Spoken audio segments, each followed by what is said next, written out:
know. I mean, I think that I don't know if it's hereditary or genetic, or I'm not sure. But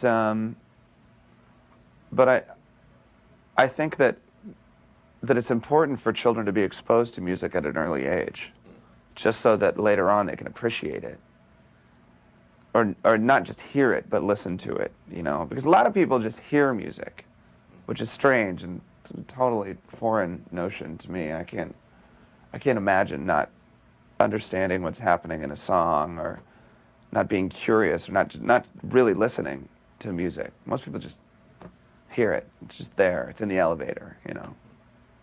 That's kind of weird.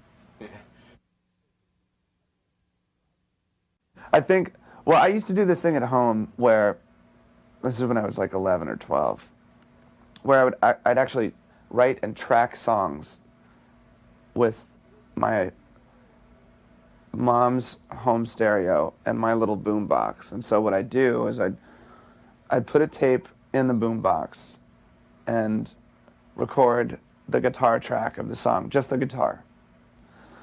And then I'd take that tape out, put it in my mom's stereo, rewind it, hit play, and turn it up as I was recording with the boom box, the drum track. Right. So then you'd have a tape with the drum track and the guitar track, put it in, and, you know, just keep on piling up. And I did like 4 songs once. I think I was 12 years old, 11 or 12.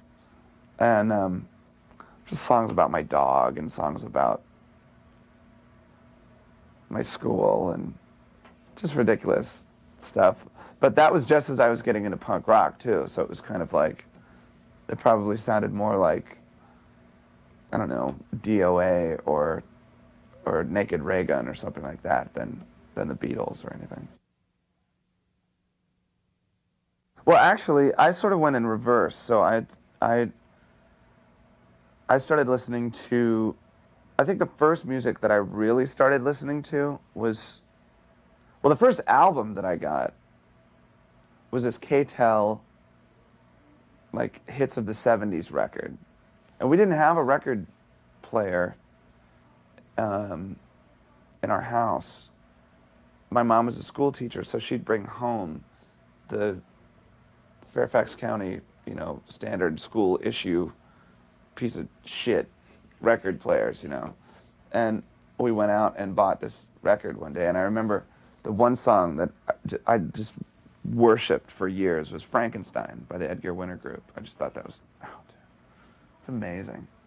And that kind of turned me on to guitar rock, like big guitar rock. I just thought, oh, this is the greatest. And then we went out and got some Beatles records. And then after that, like, my cousin gave me a Rush record. And then after that, it just sort of started moving into like Devo, and seeing the B-52s on Saturday Night Live for the first time. Just like, oh my God, this is amazing. And then Devo and Kiss actually before B-52s and Devo. And then after that, by that time I was probably 12, and just discovered hardcore and punk rock. And then there was just years of listening to nothing but that until I was maybe 16. Then I started listening to Led Zeppelin. And then I started listening to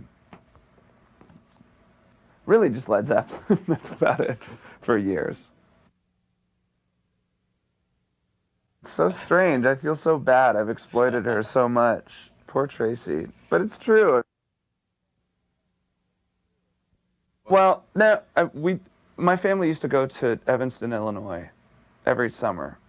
And we'd done so for, I don't know, 4 or 5 years in a row. They were relatives, but they were close friends of the family, so much that we called them relatives. So this is my cousin, but we're not really blood relatives. She's just like this family that's a friend of my family, whatever. So we'd go to stay with them for a week every summer, and their cousin Tracy, I think, was 2 years older than me. And she was normal one year, and then the next year we showed up to the house, and she came down the stairs in like bondage pants and motorcycle boots, and she had that sort of like female that weird sort of like crew cut on the top, but then with bangs and then like the hair in the back thing. She had an Antipasti t-shirt and just like, she was punk. I was just like, oh my God. I was so into it because I mean, the only punk I'd really ever seen was, like on Chips and Quincy and these TV shows that were just ridiculous. And so all of a sudden here it was. And I was so into it. She had this incredible record collection, which it would be worth a mint today, I'm sure, because it's all, the first Misfits single, the first Minor Threat single, these things that you go down to Bleecker Bob's, you see for like $400 a pop. She just had these amazing singles, and I just fell in love with the network, like the fanzines, and just this network, the underground network, and how everyone was connected, and you had pen pals, and she had flyers from shows in, San Diego. It just blew me away. I couldn't even find a local flyer in Springfield, Virginia, where I was from, and she had stuff from, Alaska. Well, the first show and this is the first time I'd ever seen a live band, because when I was young, I didn't go to rock concerts at all. And so the first show I'd ever seen was Naked Raygun and Rights of the Accused at a place called the Cubby Bear in Chicago. And I guess it was 1982 or 83. I think it was 82. Probably 82. And it wasn't violent at all. It was all these people hanging out. Everyone's friends. Everybody knew each other. Everybody knew the band. The band knew everybody. They're just playing this show. And it was kind of sloppy and kind of screwed up, but it was awesome, man. It was great. I loved it. And then 2 nights later, I went to go see, like, Channel 3 and Violent Apathy, and I can't remember all these other bands. Not, I never went, like, full on, full out. Like I'd soap up my hair and spike it and look in the mirror like, cool. But it looked kind of ridiculous, and I just thought like, eh. So, I mean, I had a jacket with spikes on it and bands written all over the back of it and band names all over the back. But I gave myself a Black Flag tattoo when I was 12 or 13. You can't get much poorer than having no money, can you? When Scream used to tour Europe, we couldn't play nightclubs. Like, nightclubs wouldn't have us. So most of the places we played were just squats. And I remember there was one squat in Italy that shall remain nameless that was upset with us because the last time we were there, we had broken one of their toilets or something like that. So we showed up, and they were so happy to see us. They make us this huge pasta dinner. And someone had tipped us off, like, don't eat the pasta, because they filled it with laxative, because they're pissed off because last time you were here, you broke the toilet. It's like, oh great, I can't eat. I can't eat any of the food here. And there's like mounds of this delicious looking pasta filled with laxatives. So didn't eat it, whatever. Didn't eat for another day. Showed up to the next squat, and they were burning all of the mattresses outside of the squat when we showed up. Like, what are you guys doing? And I think they had a scabies outbreak. So they were burning all of their mattresses and stuff. And I don't know, whatever. I mean, we learned how to budget ourselves off of nothing, You learn that you make a bag salad. That was a big trick. Just get a trash bag and a head of lettuce and maybe a carrot and a thing of salad dressing, which would probably cost you maybe $2. And you just sort of like break up the lettuce and break up the carrot, just dump the the salad dressing in it, in the bag. You put it all in the bag, like shake it around, and then everyone just sort of picks at the bag salad. I don't know. I mean, we didn't have. We'd steal things, you know. I mean, we were poor. We didn't have any money. There was a band after Mission Impossible called Dane Bramage. That definitely, I still borrow from Dane Bramage kind of heavily because Dane Bramage was the first time I had been in a band where I felt like there were no boundaries. We weren't confined to anything. We could play hardcore. We could play wah-wah psychedelic freak out. We could play acoustic stuff. We could play whatever. You know, we were a three-piece, and I just felt like that was the coolest thing in the world. It was one of the most creative times. It was the first time I ever felt like, oh, I'm starting to create. I'm growing. Well, I'd never been past Chicago, and all of a sudden I joined Scream, and we tour America. And I think I was 18 or 17. We tour America, and it was just like, oh my God, I'd never been to California. Make my way out to California. It was just awesome. And it didn't matter that you didn't have any money. It didn't matter that nobody came to see you play. You know, you were just psyched to be on this crazy road trip, you know. And then to Europe for the first time. And wow, I'm in Amsterdam and I'm 18 and I'm free, man, you know. It was cool. It was great. But I mean, there was nothing that I couldn't stay in school. There was no reason for me to stay in school because I didn't want to be anywhere else but behind the drum set, you know. And I mean, of course, I wish now that I would have stayed in school just because the desire to learn is still there, and just to learn anything, just more about everything. But I just felt like I had to. This is the only thing that I really, really, really wanted to do. And getting into Scream and starting to tour the world was just like, it was an incredible difference than just sort of, you know, practicing in your basement and then going to a bar downtown, then going back to the basement and going to another bar downtown, and then, you know. I mean, you have to understand that I feel and always have felt most comfortable playing in front of a small amount of people. Like, it was unnatural for a band like Nirvana to become as huge as it did.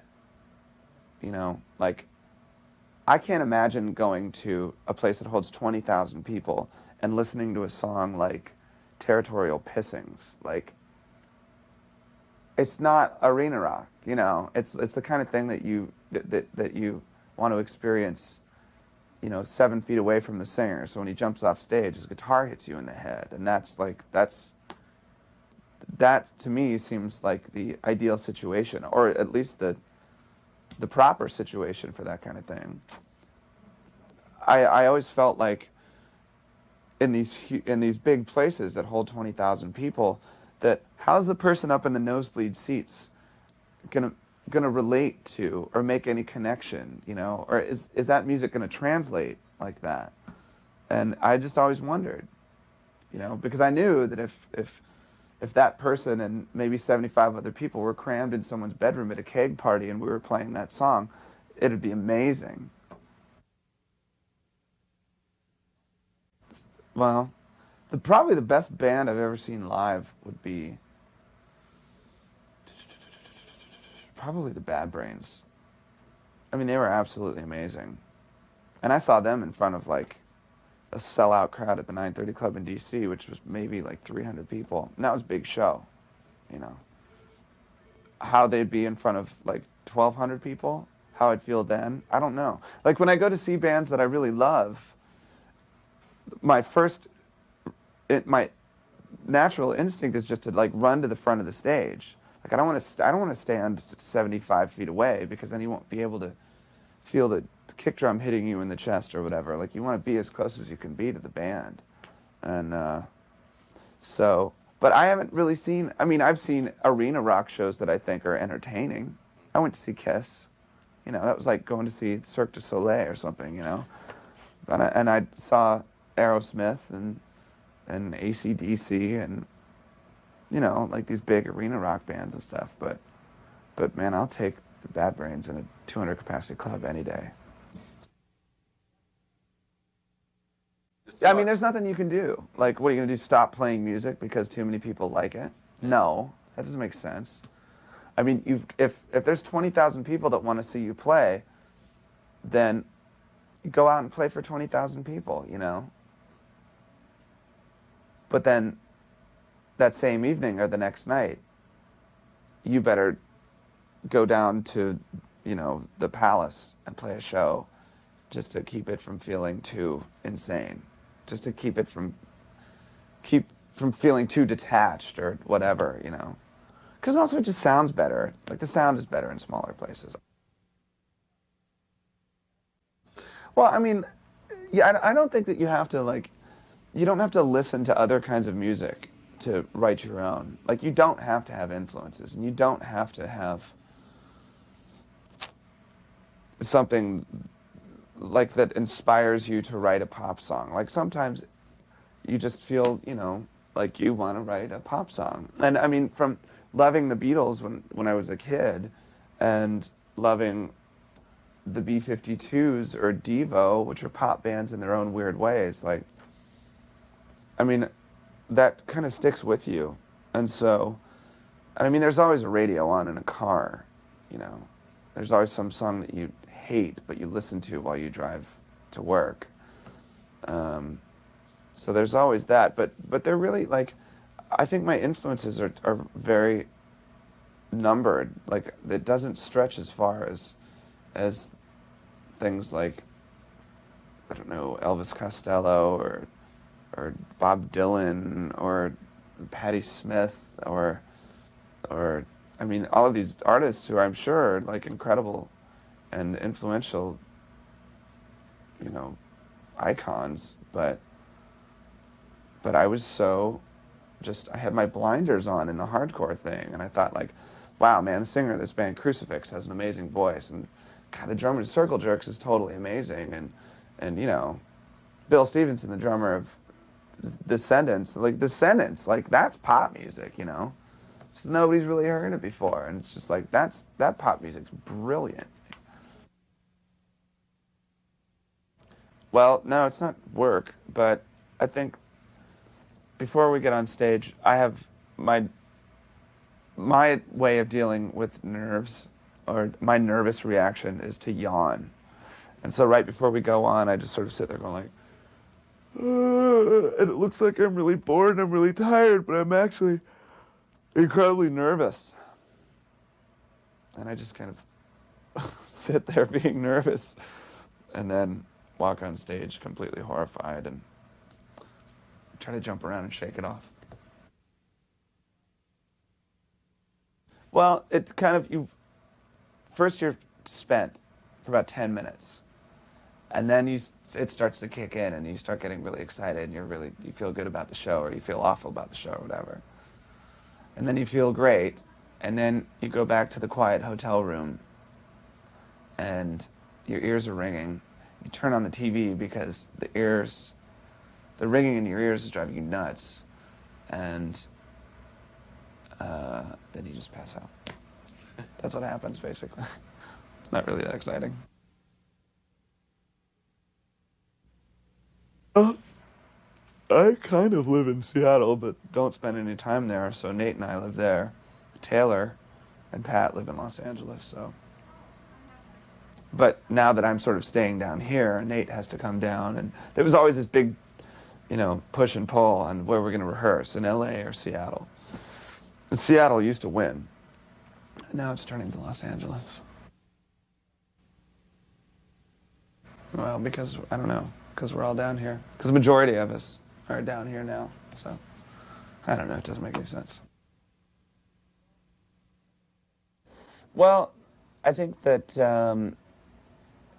when you record things by yourself, you sort of have to do the drums first because you need you need everything to be solid and together, right? And so if you were to do the guitar track first and try to do the drums to the guitar, it just doesn't work that way. I don't know why, but the drums just have to go first.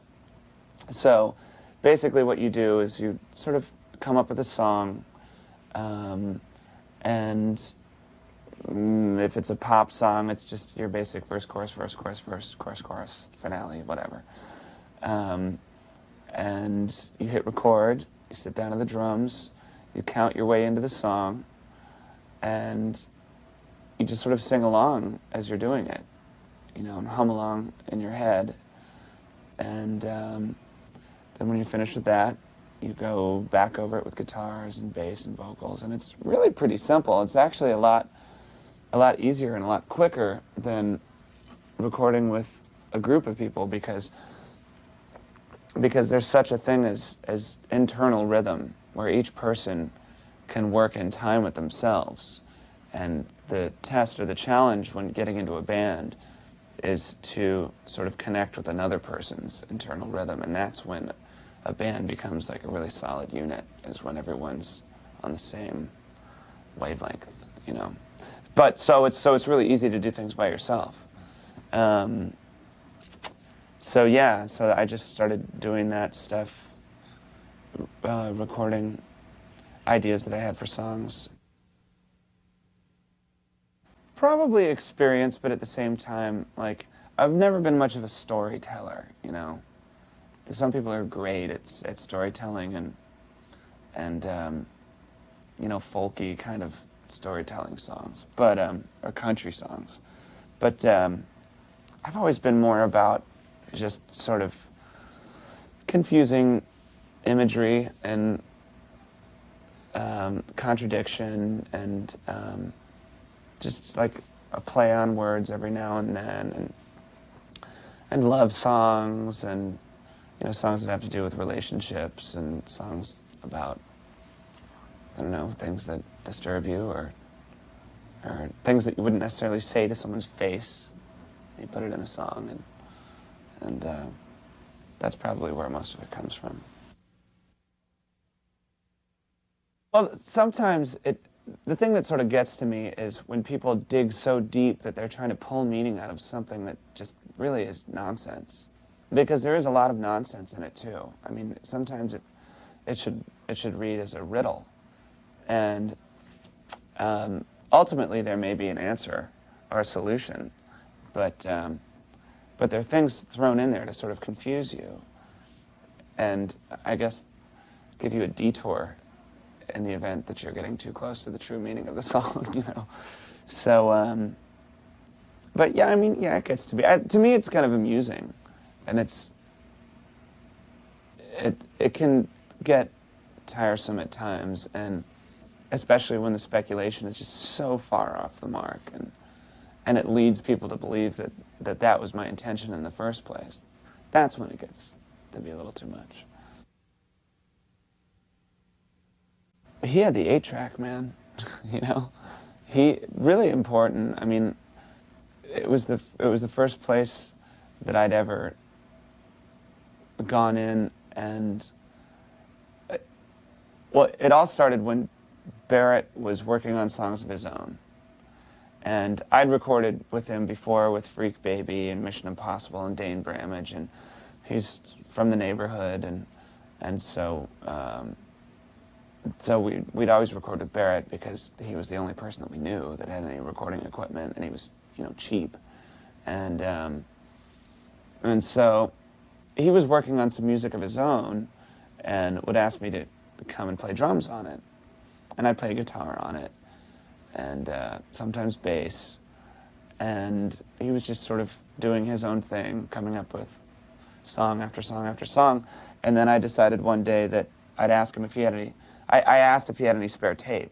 Like, do you have a little bit of tape that I could mess around with? He goes, sure. So I had maybe 2 or 3 guitar riffs that weren't complete songs, but I just wanted to see how fast I could turn these things into songs. And I think I maybe had like 15 minutes and put down 3 different drum tracks and then went over it with bass and guitar. And that's when I realized, wow, I can start writing songs of my own and recording them on my own, and really just experimenting. And if I want to write a country song, I'm going to write a country song. I'm going to go to Barrett's and record it. If I want to write like a speed metal song, I'm going to write. And I didn't want anyone to hear it because it was kind of embarrassing. But especially me having to sing, I was always uncomfortable with that. But I mean, and then Barrett and I lived with each other. He moved out to Seattle. The two of us lived with each other. Had the 8-track in the basement. More stuff came out of that. Then we opened up a real studio in Seattle. More stuff came out of that. And it just, every month or two, there were 2 or 3 more songs. And go in and do some more. Just buy some tape, go in and do it. Because, being a drummer and feeling comfortable behind the drums, you're sitting down, you're in the back, you're kind of hidden, and you're playing probably the loudest instrument, the loudest acoustic instrument in the world, and if played correctly. And you can hide behind this huge wall of noise and this massive set of tubs in front of you. Having to actually sing, I mean, you're totally vulnerable, and you feel naked, and you feel exposed, and it's weird, because there's nothing more intimate or revealing as just your voice, And I just always felt really weird about singing. Like, I don't mind singing backups, but when it's my voice out front, that's when it gets kind of creepy. The singing and all of the time that we shared, I've never been so scared, So that's what it's about. It's about, I've never been as freaked out about entering into something that I don't feel like I'm prepared for, And so, I mean, I'm working on it. I'm trying to get over it. I'm trying to get over my fear of being a vocalist. Probably the first time I recorded with Barrett, because I was afraid that he'd get angry if I took up too much time, I don't know, maybe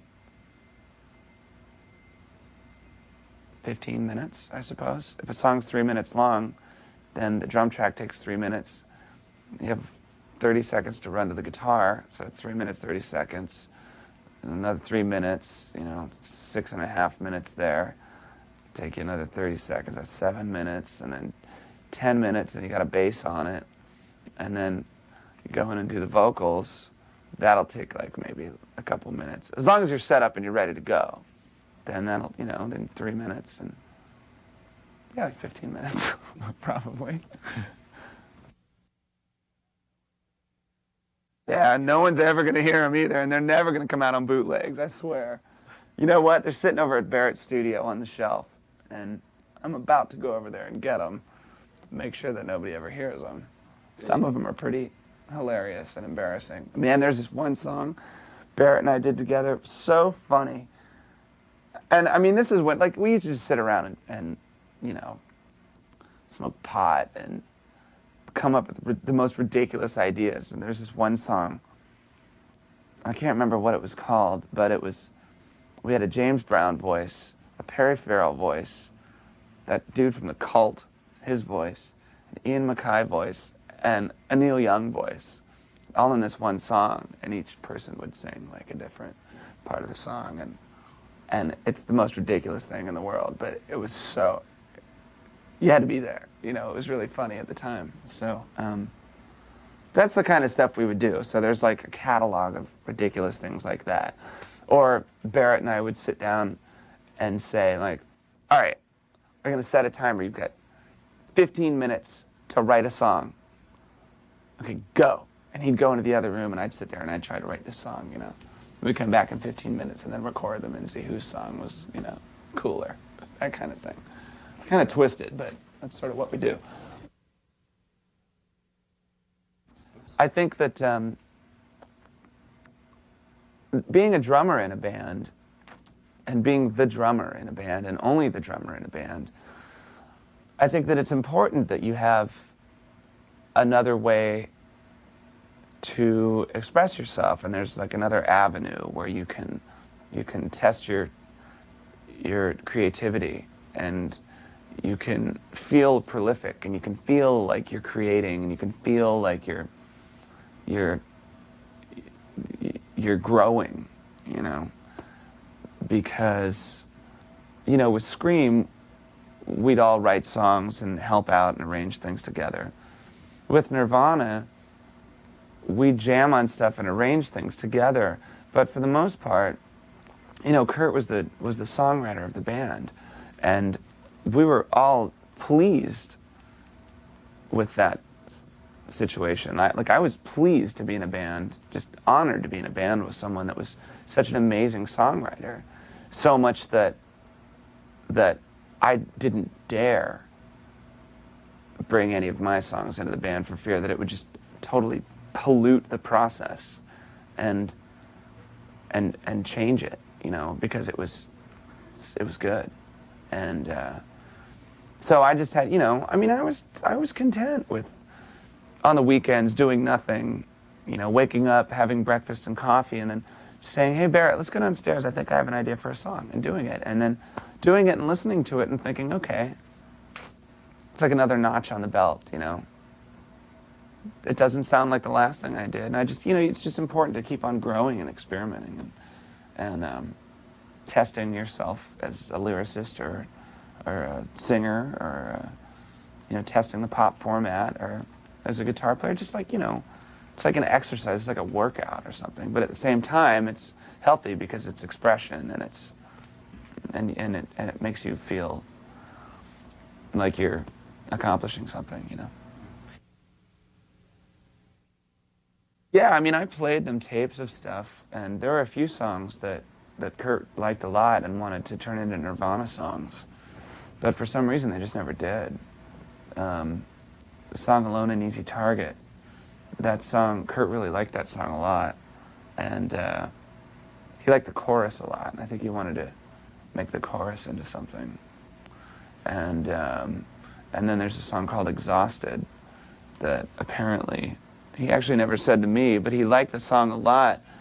He just wanted to write his own lyrics to it, and I think he was afraid to ask me if we could do the song, but with his lyrics, which I would have said, shit, sure. Fine, that'd be great.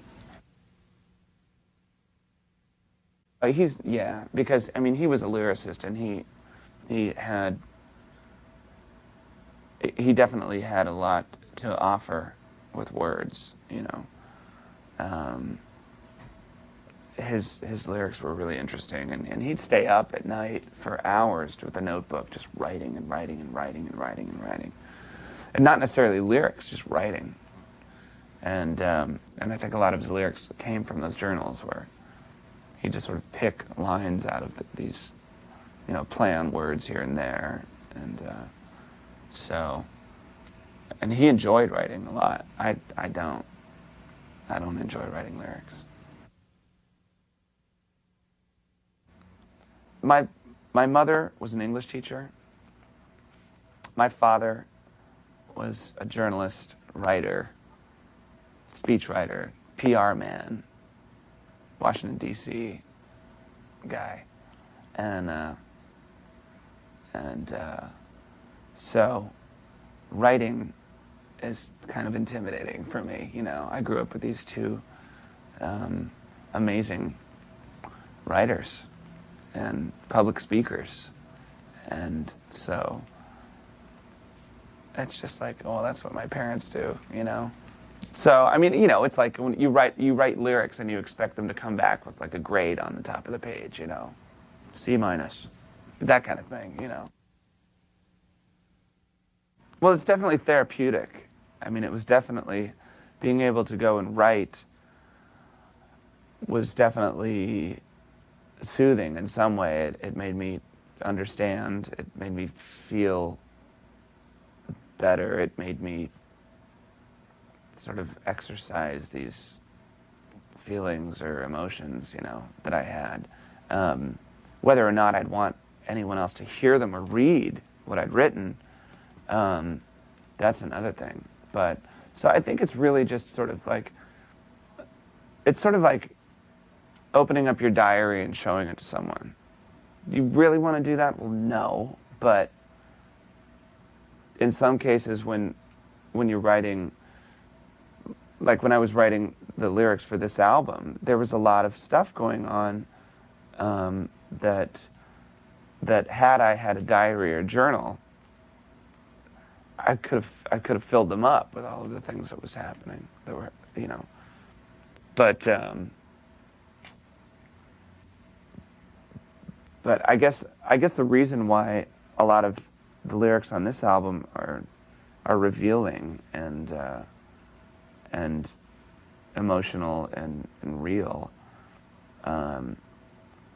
Probably the main reason is that here were these songs that were powerful and delicate and dynamic, and there was just these beautiful songs, and they deserved something that was equally as powerful and meaningful and emotional, you know. And so the lyrics would complement the song, and the songs would complement the lyrics, you know. I've always felt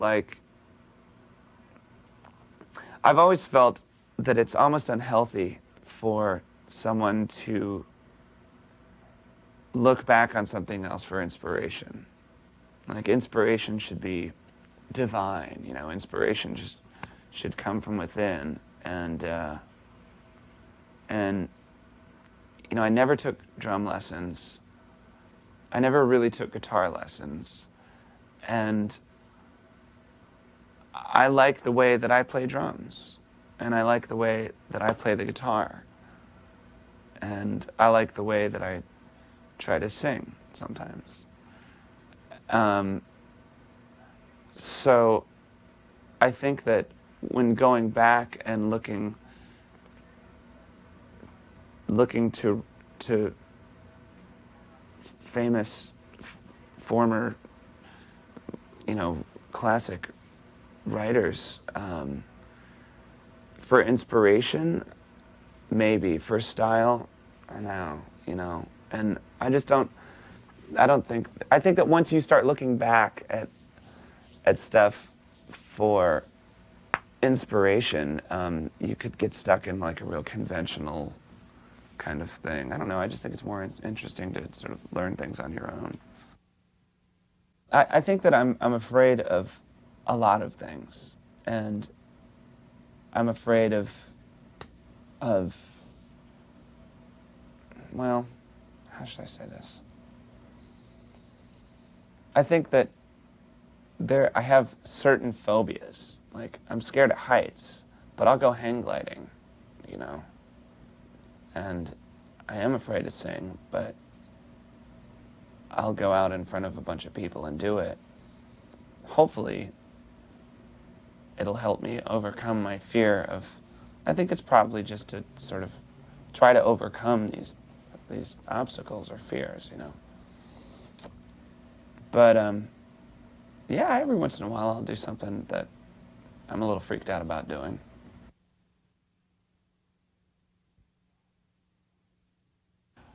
Well, I wasn't a tortured soul. I don't think so. I remember reading somewhere that one of the reasons why I beat the shit out of the drums was to sort of relieve this anger, this fury within me, which is totally untrue. And the reason why I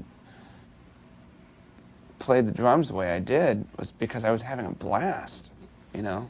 I really had a good time. Like, I had a great time. I thought it was just absurd. It just didn't make any sense, you know. I was supposed to be on the couch, you know. I was supposed to be hawking equipment for food, that kind of thing. And then all of a sudden, all these people like the record. And it was totally flattering. And I mean, I'm still very honored and proud, but but I don't believe in the myth, you know. I don't believe in the all the hype that surrounded the band. It just didn't really make much sense to me.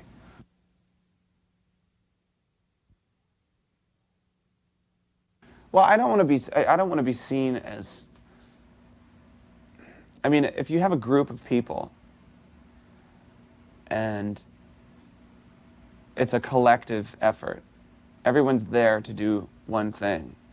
Without Pat, the band wouldn't sound the same. Without Taylor, we wouldn't have any drums. Without Nate, we wouldn't have this incredible bass playing, you know. So it's a relationship where everybody needs everybody else. So to think that one person is more important than the next doesn't really make much sense, because it wouldn't sound the same, it wouldn't happen if it wasn't the four of us, you know. So, so that's why I've always been sort of against the leader of the band idea.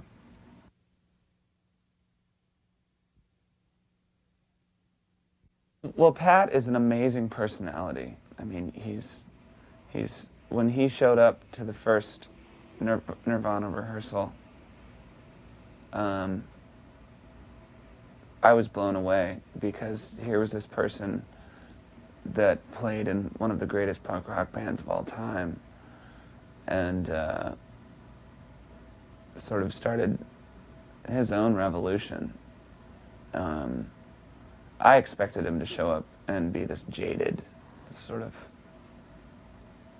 old fart, and he walked in the room and just lit up the room, and he brought so much new life to Nirvana, and I'll always be grateful for that. It was amazing. And so just someone with he has so much energy, you know. He's got so much style and personality, and that's nothing compared to how much of a musician he is.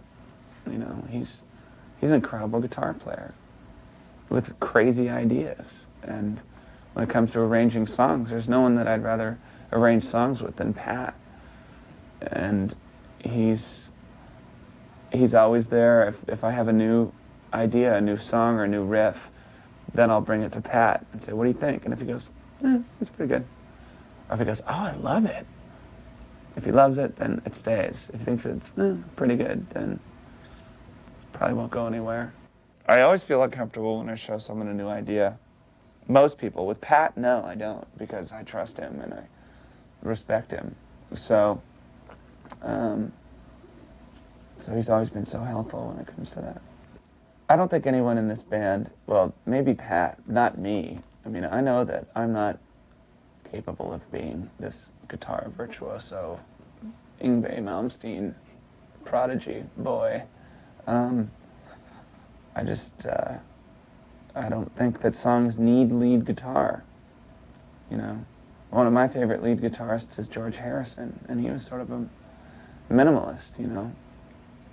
I think that if there's any guitar in the forefront of the song, the only reason it should be there is to complement the melody of the song, not to show off, you know, because I have nothing to show off, really. I can't play lead guitar. So, and Pat's a big guitar player. He plays big chords, he gets big sounds, and he just sort of stretches the song to its limit. And so I think that we're both rhythm guitarists, you know, or just at least just guitarists that are trying to milk every ounce of melody out of a song, whether that's with a huge chord or single notes, you know.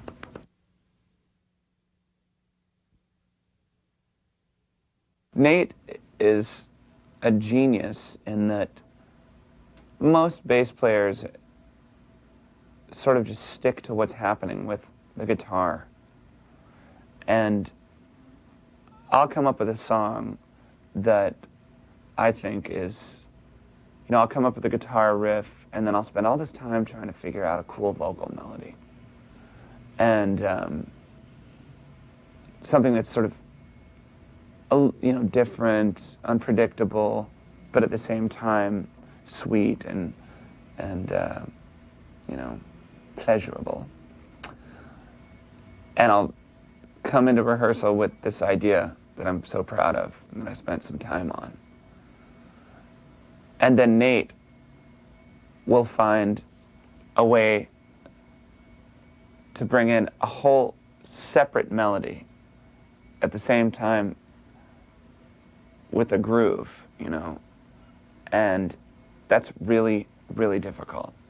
When you have a guitar melody and a vocal melody, and the two complement each other, and then all of a sudden Nate sort of finds a way to bridge the two, but at the same time create a groove. It's pretty amazing. He's awesome. He's got a great ear. He's got a really, really, really great ear, and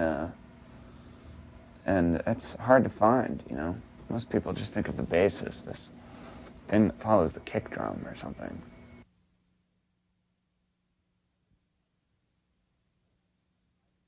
No, I think that I felt comfortable doing it because a lot of the times, well, when I write songs, the drums are such an important part of the song, the rhythm or the tempo. It's really important for me to sort of mix that kind of thing up from one song to the other. So, when I play guitar, I sort of play drums with my teeth as I'm playing guitar, and when I listen to music, I play drums with my teeth, and I know where accents should be within the song. I know where you should build and where you should break down, and certain hits where you should accent. But so it actually wasn't too bizarre for me. It felt really natural and comfortable.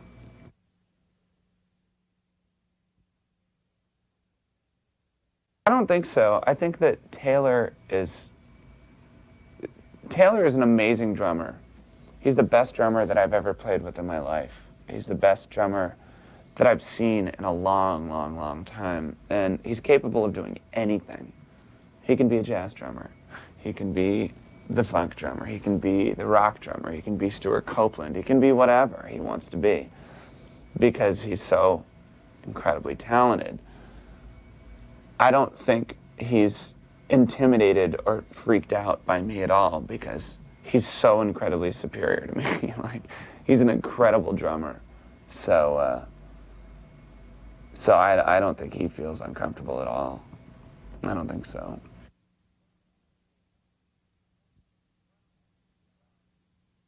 Well, I think we always looked at the first record as an excuse to start a band, Here's 12 songs that we can learn and play right now. And in the meantime, start writing new stuff so that we can record our own album pretty quick.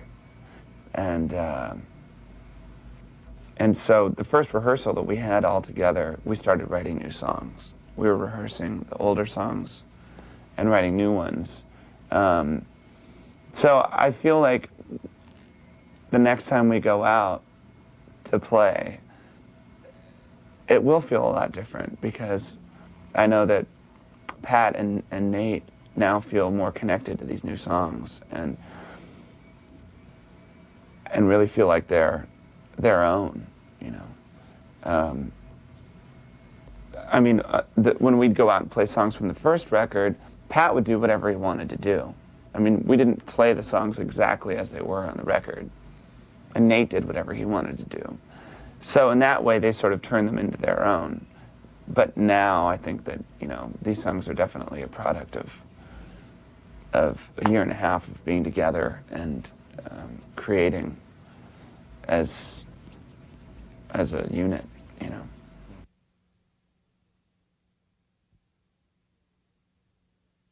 I don't really like videos. There's so few that I enjoy. I hate it when videos get too pretentious. I hate it when artists take themselves too seriously. I I hate it when people just fall back on the conventional sort of obscure MTV video treatment, you know. I think there's a lot of the same directors you see directing all videos, and there's not enough new young blood, you know, because I'm sure there's hundreds and hundreds of people with amazing ideas that for some reason or another just won't, you know, get their shot. And after directing our video, it's not that big of a deal, you know. Basically, all that happened with the Monkey Wrench video is I came up with this concept, and that came from a dream. It was a dream that I'd had. And we were receiving treatments from different directors, and I sort of felt like none of them were very interesting. They were okay, and I'm sure they'd look kind of cool, but they weren't really interesting, you know. So I sat up and listened to the song like 10 times in a row this one night, and then went to sleep and had this dream, and wrote up my own treatment and drew diagrams of how the hallway should look and how the room should look and the mail slot, and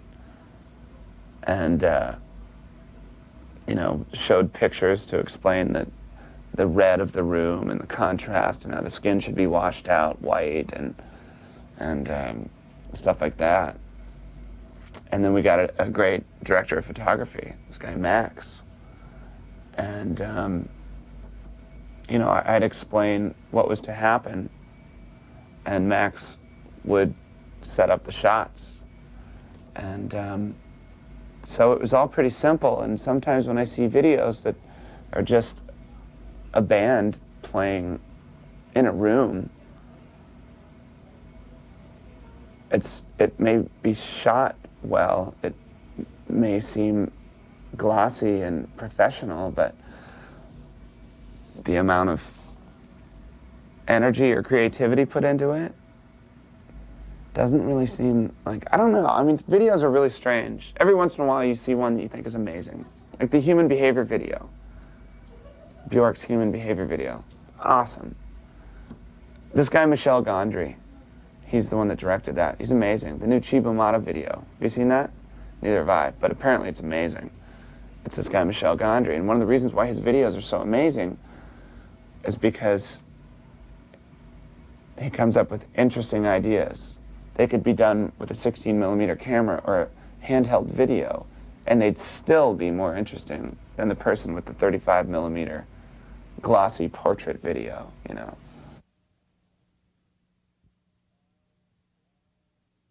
Well, basically, it's, you know, the saying, you know, to throw a wrench in the works. And so when you throw a wrench in the works, it, you know, stops the machine, and basically by saying, I don't want to be your monkey wrench, you're saying, like, I don't want to be the source of all the problems around here. You know, I don't want to be, I don't want to slow anything down. I don't want to keep anyone from doing anything, you know. So that's basically what it means.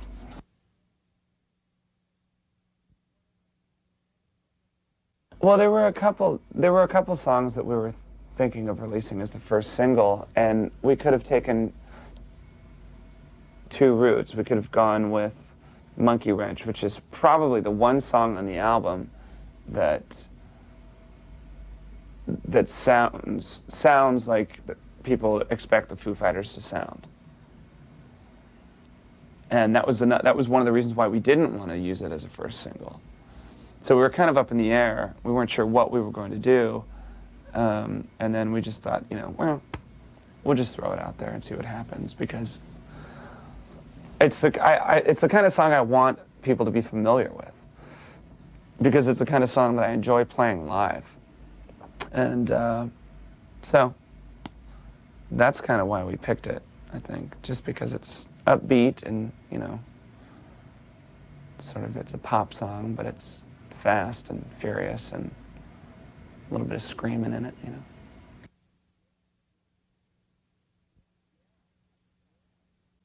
Yeah, I'm just happy that I got to play that drum beat on Everlong.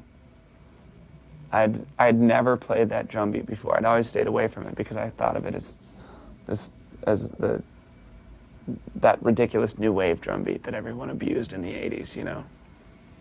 And it just fit the song, and I had a lot of fun doing it in the studio, and I think it turned out okay. I think it turned out all right, and a lot of people seem to think that that's the most happening song on the record. For what reason, I don't know, because it was actually written after we were in the studio and we almost didn't record it. So I think that Everlong just seems like a more mature band. Monkey Wrench is a band having a lot of fun, but Everlong is a band sort of taking things a little more seriously, you know. And just got that new wave drum beat.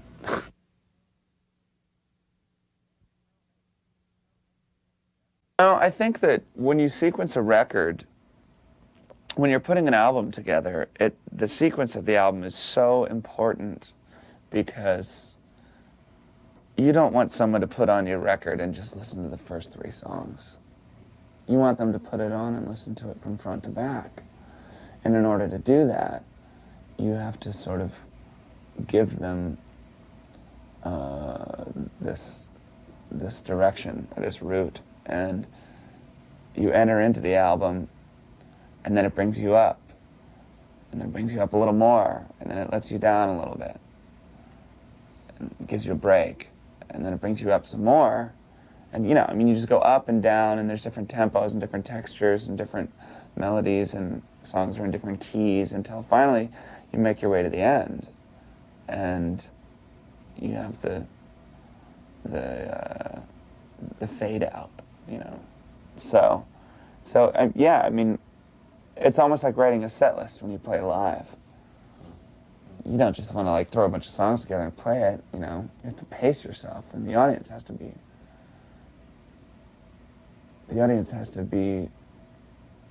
you know, what am I trying to say?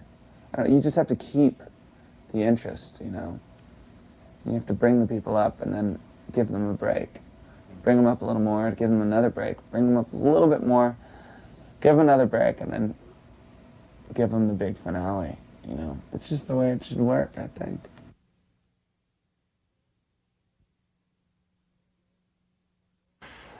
Gil Norton produced my favorite album of all time, which was the Pixies' last record, Trompe le Monde.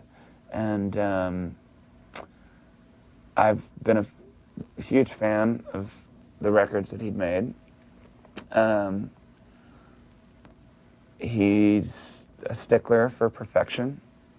He's really good at making things sound crisp and clean. Even if it's a really dirty, nasty sounding instrument, he can make it sound sort of pristine, you know. And and when I met with him, we sat down and listened to some rehearsal tapes, and he immediately had suggestion. He immediately came at me with, you know, oh, you should take the guitar part from the beginning of that verse and bridge it over into the chorus. And then at the end of the second chorus, what you do is you go back to the intro, but only 2 times, and then you take that drum fill, and I mean, he just started orchestrating right there, and I was just amazed, you know, because I'd never worked with a producer like that before. I just thought, God, this is amazing, you know. And that's what I knew. I knew then that this is the guy that should probably do it, you know.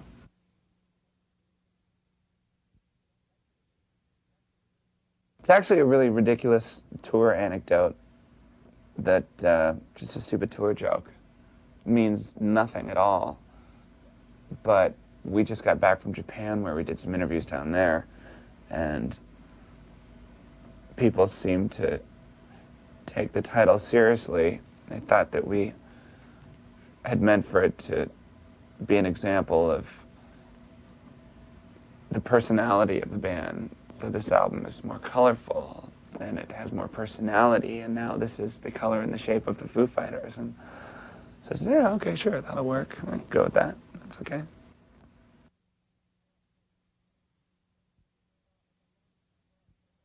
Well, for a long time, I mean, since I was a kid, I'd always been really fascinated with UFOs and lie out in my front yard and wait for one to come down at night. I had these crazy UFO dreams and loved science fiction and you know, space gun toys and action figures and stuff like that.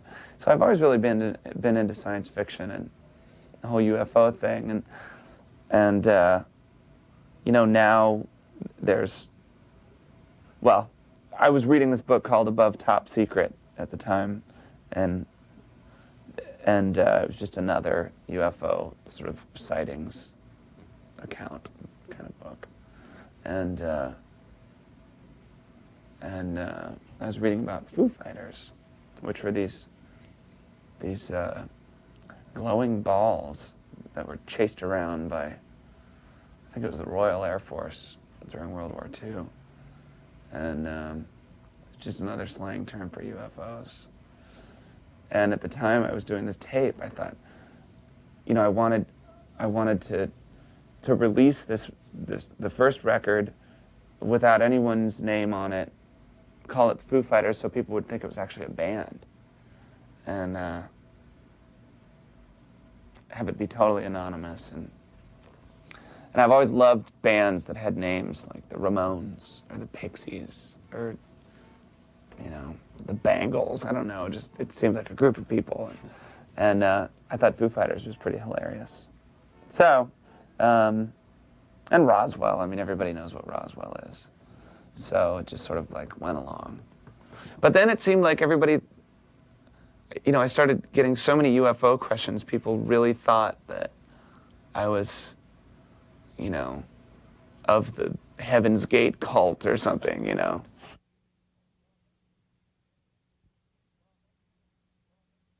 Well, that's kind of directed towards the music industry, you know, because you just never know, because everyone's your best friend, you know, and you just never know. And I mean, there's people that I feel really close to and I know that are true friends. But that's just kind of this feeling that I've always had, like, I feel like I'm just right there in the middle, you know. Like, I'm close enough to this person that I can shake their hand and they can convince me that I'm their friend, or they're my friend. And, but at the same time, I'm afraid that if I turn my back, that I'm just gonna get fucked. Literally, you know.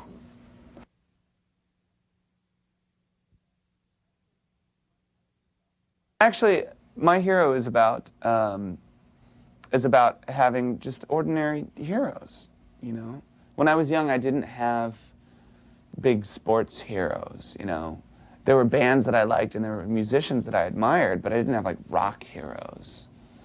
And I just always thought of a hero as someone that you could relate to and was a really strong, you know, respectable person. Not just someone that's like 7 feet tall and can put a basketball in a hoop, you know. Just, so most of my heroes when I was young were people that I knew, that I admired or respected for different reasons and wanted to grow up and be like them, you know. So that's kind of what that song's about.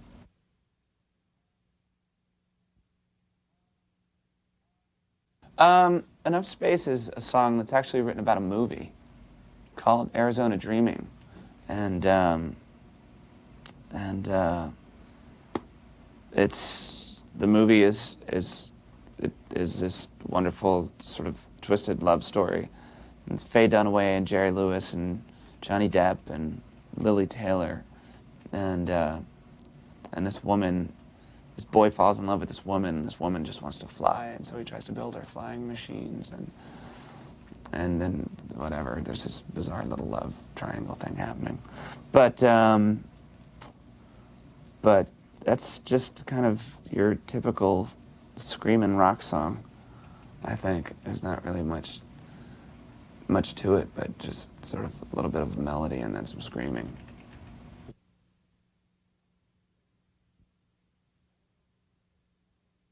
A relationship. I mean, it's sort of like the ultimate love song, you know. You can leave me, but I'm going to follow you. It's actually kind of scary, but but no, I mean, it's just sort of a sappy love song.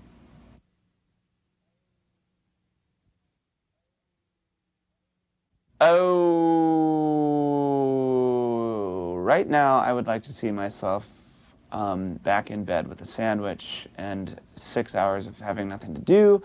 But I think really we're going to be touring like crazy for the next year, and then year and a half probably, and then have some time off and go make another record that's even more interesting and more exaggerated and dynamic and bizarre, and I don't know, just do whatever we want to do.